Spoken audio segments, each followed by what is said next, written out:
नमस्ते दोस्तों। आज हम बात करने जा रहे हैं प्रोसेस हजार्ड के बारे में। अभी तक हमने जो भी मेजर डिजास्टर, मेजर एक्सीडेंट्स देखे, स्पेशली जिसमें फैटलिटीज है, वो एक्सीडेंट्स में मेजर प्रॉब्लम्स या रीजंस या कॉजेस जो थे वो थे प्रोसेस हजार्ड। तो सबसे पहले आपको हर एक इंडस्ट्री की प्रोसेस डिटेल में मालूम चाहिए, उसके ओरिएंटेड फिर आप हजार्ड्स आइडेंटिफाई करना चाहिए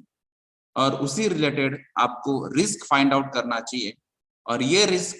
कम से कम कैसे हो सकती है, इसके लिए आपको ट्राई करना चाहिए। तो उस हिसाब से आपको अलग अलग टेक्निक्स अडॉप्ट करना चाहिए, कुछ अलग अलग हायरार्की अडॉप्ट करना चाहिए, और फिर आप ये रिस्क मिनिमाइज या हजार्ड्स कम से कम कर सकते हैं। तो ये प्रोसेस हजार्ड्स की डिटेल्स में आज हम क्या सीखने वाले हैं। तो इसमें पाइपिंग एंड इंस्ट्रूमेंटेशन डायग्राम, उसके अलावा यूनिट ऑपरेशंस और प्रोसेस, उसके अलावा एसोसिएटेड हजार्ड्स और कंट्रोल्स, फिर precautions and prevention in unit operation. तो सबसे पहले यूनिट ऑपरेशन क्या है वो देखेंगे, फिर उसके रिलेटेड हजार्ड्स देखेंगे, और फिर प्रिकॉशनरी और प्रिवेंशन मेजर्स क्या है। उसके अलावा जो सेफ्टी मेजर्स है प्रोसेस रिलेटेड, वो सेफ्टी मेजर्स हम पढ़ेंगे। और फिर एग्जैक्टली इसमें जो टेक्निक है कि जो फ्लेमेबल केमिकल्स या टॉक्सिक केमिकल्स है उसका कलेक्शन कैसे होता है, उसका एनालिसिस कैसे होता है, इसके लिए आपको सैम्पलिंग टेक्निक मालूम होना चाहिए। अभी जो एक्सप्लोसिव केमिकल्स हम कुछ इंडस्ट्रीज में यूज करते हैं, या फिर कहीं पे डस्ट फॉर्म होता है, कुछ केमिकल्स फॉर्म होते हैं, कुछ टॉक्सिक सब्सटेंसेस फॉर्म होते हैं, तो उसके रिलेटेड आपको प्रिकॉशनरी मेजर्स क्या लेने हैं ये भी आपको स्टडी करना है। तो सबसे पहले हम स्टडी करते हैं पाइपिंग एंड इंस्ट्रूमेंटेशन डायग्राम। तो इसके नाम से ही पता चलता है कि इसमें जो इंडस्ट्रीज में जो पाइपिंग है, जैसे कि अभी हम स्टीम के लिए पाइप यूज करते हैं, एयर के लिए पाइप यूज करते हैं, जो भी केमिकल्स आपको यूज करना है वो केमिकल्स के लिए अलग पाइपिंग होगी, या फिर जो बाय प्रोडक्ट आते हैं, वेस्ट प्रोडक्ट आते हैं, या फिर एफ्लुएंट आता है, ये हर चीज को अलग आपको अलग अलग पाइप्स यूज करना पड़ेंगे। और ये जो पाइपिंग है, ये पाइप के रिलेटेड आपको जो मटेरियल ऑफ कंस्ट्रक्शन है, उसकी कलर कोडिंग है, आईएस स्टैंडर्ड के हिसाब से उसका जो टेस्टिंग है, और उसके रिलेटेड जो अलग अलग डायमेंशंस रहेंगे, जैसे कि डायमीटर है, लेंथ है, या फिर थिकनेस है, ये भी आपको देखना है। अभी अगर आपको पाइप ओरिएंटेड नॉलेज है, या फिर कम से कम आपके जो इंडस्ट्रीज में पाइपिंग है वो पाइप की ओरिएंटेड आपको नॉलेज है कि ये पाइप एग्जैक्टली कहाँ से कहाँ जा रहा है, इसमें मटेरियल क्या है, तो उस ओरिएंटेड आपको जो इंस्ट्रूमेंटेशन है वो भी आपको नॉलेज आएगा। जैसे कि अभी समझो आपके यहाँ पे कोई स्टीम या कोई फ्लूइड या फिर गैसेस यूज करते हैं, अगर वो प्रेशराइज है तो आपको वहां पे प्रेशर गेज वहां पे आना ही चाहिए। अगर वो कुछ अलग टेम्परेचर पे, नॉर्मल टेम्परेचर से ज्यादा है, तो उसका टेम्परेचर भी आपको चेक करना है। तो उसके लिए भी आपको टेम्परेचर इंडिकेटर या फिर टेम्परेचर इंडिकेटर कंट्रोलर भी वहां पे आ सकता है। उसके अलावा अगर आपको टेम्परेचर कंटिन्यू चेंज होते जा रहा है, तो आपको उसको अगर कंट्रोल करना है तो सिर्फ टेम्परेचर इंडिकेटर की जगह टेम्परेचर इंडिकेटर एंड कंट्रोलर भी वहां पे आ सकता है। जैसे कि ये डायग्राम में यहाँ पे दिखाई दिया है टेम्परेचर इंडिकेटर। तो ये पाइपलाइन है, ये जो नॉर्मल लाइंस दिखते हैं आपको, तो ये पाइपलाइन है, और ये एरो इंडिकेट करता है कि ये पर्टिकुलर केमिकल यहाँ से यहाँ जा रहा है। क्योंकि जैसे कि आपको यहाँ पे पता चल रहा है कि डायग्राम में जितना सिंपल दिख रहा है उससे ज्यादा कॉम्प्लिकेटेड केमिकल इंडस्ट्रीज में रहता है, क्योंकि 30 to 35% केमिकल इंडस्ट्रीज में पाइपिंग का ही मेन इन्वेस्टमेंट रहता है। तो इतना कॉम्प्लिकेटेड पाइपिंग हो सकता है। तो यहाँ पे ये जैसा सिंबल्स यूज किया है, तो ये इंस्ट्रूमेंटेशंस जो हम बात कर रहे हैं, तो ये जो इंस्ट्रूमेंट्स हम यूज कर रहे हैं, चाहे वो टेम्परेचर के लिए हो या फ्लो कंट्रोलिंग के लिए हो, या फिर यहाँ पे जैसे दिखाई देता है लेवल इंडिकेटर के लिए हो सकता है, या फिर कंट्रोलिंग के लिए हो सकता है, या फिर आपको वॉल्यूम मेजर करना है, या फिर आपको प्रेशर मेजर करना है, या फिर प्रेशर कंट्रोल करना है, तो उसके लिए ये ऐसे अलग अलग सिंबल्स हमको यूज करने हैं। ये सिंबल्स स्टैंडर्ड्स है,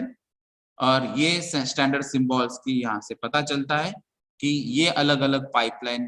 किस हिसाब से है, उसमें कौन से केमिकल्स है, वो कहाँ से कहाँ जा रहे हैं, जैसे कि हम उसको बोलेंगे प्रोसेस फ्लो डायग्राम, PFD। तो प्रोसेस फ्लो कैसे होती है वो इंडिकेट करने के लिए प्रोसेस फ्लो डायग्राम रहती है।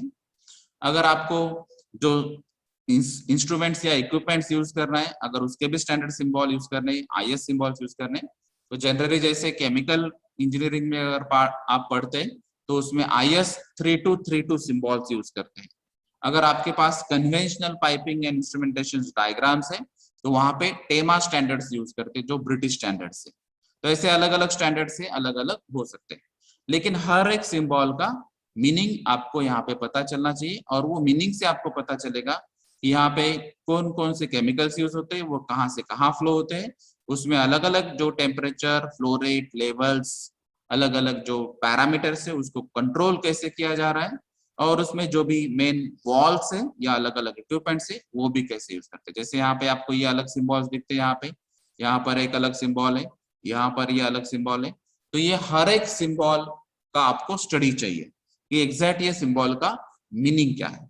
तो ये जो पाइपलाइंस है स्टार्ट टू एंड तक, raw material to end product तक, और उसमें जो इंस्ट्रूमेंट्स बताए जाते हैं, और ये ओवरऑल डायग्राम को कहा जाता है पाइपिंग एंड इंस्ट्रूमेंटेशन डायग्राम। तो इसमें कुछ जगह सिर्फ ब्लॉक डायग्राम पढ़ाते हैं, यानी कि first to second, second to third कहाँ से कहाँ प्रोसेस फ्लो होता है,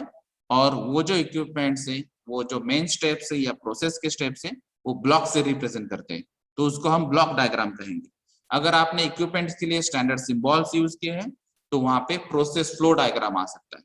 अगर आपने वहां पे सिर्फ आपको यूटिलिटी फोकस करना है, जैसे यूटिलिटी डिपार्टमेंट को मेन क्या चीज देखनी है, कॉम्प्रेस्ड एयर देखना है, स्टीम देखना है, इलेक्ट्रिसिटी देखना है, या फिर कुछ अलग यूटिलिटीज आ सकती है, जैसे कि वाटर या कूलन वाटर या कोल्ड वाटर या कुछ और। तो यूटिलिटीज अगर आपको फोकस करना है तो यूटिलिटी लाइन डायग्राम आएगी। और ओवरऑल अगर आपको देखना है, जैसे कि आपको प्रोसेस का फ्लो भी देखना है, आपको इक्विपमेंट्स भी देखना है, आपको इंस्ट्रूमेंट्स भी देखना है, आपको यूटिलिटीज भी देखना है, तो ये ओवरऑल सब पाइपिंग एंड इंस्ट्रूमेंटेशन में आएगा। तो ये डायग्राम को कहते हैं हम PID, piping and instrumentation diagram. कहीं जगह उसको प्रोसेस एंड इंस्ट्रूमेंटेशन डायग्राम भी कहा है। उसके अलावा ये जो अलग एग्जाम्पल दिया है मैंने सिर्फ, कि ये एग्जाम्पल से आपको पता चलता है कि ये ऐसे अलग अलग अलग इक्विपमेंट्स के लिए ये सिंबल्स यूज करते हैं। और जो आपको इंडस्ट्रीज में दिखाई देता है, जैसे कि यहाँ पे ये गेज दिखाई दिया, तो ये प्रेशर गेज हो सकता है, और कहीं जगह ये आपको सिंबल्स दिखते हैं, जैसे कि ये गेट वॉल है, या कहीं जगह आपको ग्लोब वॉल भी यूज करना है, बटरफ्लाई वॉल भी यूज करना है, या 4-वे वॉल भी यूज करना है, तो ये अलग अलग सिंबल्स आपको यहाँ पे दिखाई देंगे। इसके अलावा जो भी एजिटेटर है, जैसे कि यहाँ पे अभी रिएक्टर यूज कर रहे हैं, यहाँ पर भी रिएक्टर यूज कर रहे हैं, कहीं जगह कंडेंसर कॉलम यूज करना पड़ता है, कहीं जगह आपको स्टोरेज टैंक्स यूज करना पड़ता है, कहीं जगह आपको जैसे कि यहाँ पे ये MFC है, माइक्रोबियल फ्यूल सेल है। तो जो भी आपकी प्रोसेस रहेगी वो प्रोसेस के हिसाब से first to second, second to third, या प्रोसेस का फ्लो कैसे होता जा रहा है यहाँ, या फिर यहाँ पे रिसाइकलिंग प्रोसेस है, या फिर रीयूजिंग की प्रोसेस है, या फिर कॉन्सेंट्रेशन इंक्रीज करने के लिए कुछ प्रोसेस है, जो भी है ये आपको डिटेल में यहाँ पे पता चलेगा। अगर ये PID अगर आप ठीक तरह से पढ़ पाएंगे, या फिर उसके जो सिंबल्स हैं ये अगर आपको मालूम रहेंगे, इसीलिए PID का कोई भी केमिकल या केमिकल अलाइड इंडस्ट्रीज में सबसे ज्यादा इंपॉर्टेंट है, क्योंकि आप पेपर पे ही पहले पढ़ लेते हैं कि एग्जैक्टली प्रोसेस क्या है, और फिर प्रोसेस में हजार्ड क्या है, और फिर वो हजार्ड कैसे कंट्रोल कर सकते हैं, और उसके लिए आपको कौन कौन से पैरामीटर्स कंट्रोल करने। जैसे कि अभी हमने सबसे पहले प्रेजेंट स्लाइड में देखा था कि वहां पे हीट एक्सचेंजर का रप्चर था। तो हीट एक्सचेंजर यहाँ पे आपको टेम्परेचर कंट्रोल करना है, यानी कि अगर आपका कूलिंग ठीक तरह से होगा तो शायद हीट एक्सचेंजर रप्चर या हीट एक्सचेंजर का जो एक्सप्लोजन है वो आप कंट्रोल कर सकते हैं। ये एक एग्जाम्पल है, ऐसे अलग अलग एग्जाम्पल आपके इंडस्ट्री से आप देख सकते हैं। उसके अलावा जो इंपॉर्टेंस मैंने बताया था, तो सबसे पहले मैंने जो बताया था आपको कि आपको हजार्ड्स आइडेंटिफाई करने हैं, उसके रिस्क आइडेंटिफाई करने और उसको रिड्यूस करना है। तो ये जो हजार्ड्स हम आइडेंटिफाई करते हैं जो ऑपरेशंस में रहेंगे, तो उसके लिए आपको हैजॉब स्टडी यहाँ पे करना है। तो ये हैजॉब स्टडी और हैजॉस है, यानी कि हजार्ड ऑपरेटेबिलिटी स्टडी। तो ये हजार्ड ऑपरेटेबिलिटी स्टडी आपको करना पड़ेगी, ये पीआईडी के थ्रू आप इजीली कर सकते हैं, इसीलिए पीआईडी का इंपॉर्टेंस है। उसके अलावा जो शटडाउन या स्टार्टिंग प्रोसेस रहती है, तो वो शटडाउन स्टार्टिंग प्रोसेस करने के पहले आप ये पीआईडी पढ़ के ही आपको एक्चुअल एक्सपेरिमेंटल या फिर जो भी वॉल्स आपको ओपन या क्लोज करने, वो देखने के पहले उसका इम्पैक्ट क्या हो सकता है ये आप पीआईडी थ्रू पढ़ सकते हैं। उसके अलावा जो सेफ्टी के रिक्वायरमेंट्स है या फिर जो रेगुलेशंस है, स्टैंडर्ड्स है, वो भी आप पीआईडी थ्रू जा सकते हैं, या फिर आप उसके लेजेंड यानी कि एक बॉक्स वहां पे रख सकते हैं और वो बॉक्स में आप उसका मीनिंग भी वहां पे देख सकते हैं कि एग्जैक्टली इसमें ये पर्टिकुलर रिएक्टर हम यूज कर रहे हैं, तो रिएक्टर ओरिएंटेड हजार्ड्स क्या पॉसिबल है और रिएक्टर ओरिएंटेड आपको सेफ्टी रूल्स एंड रेगुलेशन क्या फॉलो करना है। उसके अलावा जो हमने शटडाउन के लिए जैसे देखा था वैसे यहाँ पे स्टार्टअप के लिए भी आपको देखना है, जैसे कि अगर वहां पे कुछ मेंटेनेंस इश्यू था या फिर आपने प्रोसेस स्टॉप किया था या फिर प्रोडक्शन स्टॉप किया था या फिर वो पर्टिकुलर इक्विपमेंट स्टॉप किया था और उसके बाद में आपको रीस्टार्ट करना है, तो ये स्टार्ट करने के पहले भी जो भी आपको सीक्वेंस देखना है, तो ये सीक्वेंस आपको ऑलरेडी मालूम है कि पीआईडी में आपको प्रोसेस का फ्लो दिखता है और ये first to second, second to third exactly कहां से कहां जा रहा है ये आपको क्लियर हो जाएगा। उसके अलावा जो ऑपरेशनल के डिटेल्स है और जो अंडरस्टैंडिंग है वो आपको यहाँ से पीआईडी से क्लियर हो सकती है कि एग्जैक्टली ऑपरेशन क्या है, उसमें आपको एग्जैक्ट कंट्रोल क्या करना है। जैसे कि अभी रिएक्टर्स रहेंगे या फिर कुछ स्टोरेज डिवाइसेस रहेंगे, तो वहां पे आपको लेवल कंट्रोल करना है। अगर वहां पे कुछ ओवरफ्लो के चांसेस हो सकते हैं तो आपको फ्लो रेट कंट्रोल करना है। अगर वहां पे टेम्परेचर का कुछ इश्यू हो सकता है तो आपको यहाँ पे टेम्परेचर कंट्रोल करना है। तो ये ऐसे अलग अलग अंडरस्टैंडिंग्स और कंसेप्ट्स आपको क्लियर हो सकते हैं। उसके अलावा जो मैन्युफैक्चरिंग प्रोसेस है वो मैन्युफैक्चरिंग प्रोसेस आप अच्छी तरह से यहाँ पे स्टडी कर सकते हैं पीआईडी थ्रू, और जो अलग अलग प्रोसेस से इंस्ट्रूमेंटेशन से ये इंस्ट्रूमेंटेशन भी आपको क्लियर हो जाएगी। जैसे कि वहां पे अलग अलग वॉल्स थे, गेट वॉल था, ग्लोब वॉल था, बटरफ्लाई वॉल था, या फिर सेफ्टी ओरिएंटेड जो भी वॉल्स या प्रोविजंस रहेंगी जैसे कि डेड वेट सेफ्टी वॉल है या फिर लीवर सेफ्टी वॉल है या फिर कुछ अलग अलग टाइप्स के सेफ्टी प्रोविजंस, तो ये सब आप पीआईडी थ्रू पढ़ सकते हैं। यानी कि आपको पेपर पे ही वो डायग्राम थ्रू आपको ये बहुत सारी बातें यहाँ पे क्लियर हो जाएगी और उसके बाद में एक्चुअल आपको साइट पे जाना है या फिर वो प्रोसेस के पास जाना है और फिर वो बाद में कंट्रोल करना है। क्योंकि जैसे आप कोई रिएक्टर के पास जाते हैं या कोई कॉलम के पास जाते हैं तो हर टाइम आपको उसका जजमेंट आना डिफिकल्ट है, क्योंकि जैसे कि अभी डिस्टिलेशन कॉलम अगर आप एग्जाम्पल लेंगे और रिफाइनरीज में डिस्टिलेशन कॉलम अगर आप देखेंगे तो वहां पे 4-4, 5-5 फ्लोर की हाइट की डिस्टिलेशन कॉलम रहते हैं। तो वहां पे एक्चुअली फिजिकली जाके आपको पता ही नहीं चलेगा कि एक्चुअली कंडेंसर का वहां पे पॉइंट कहाँ पे,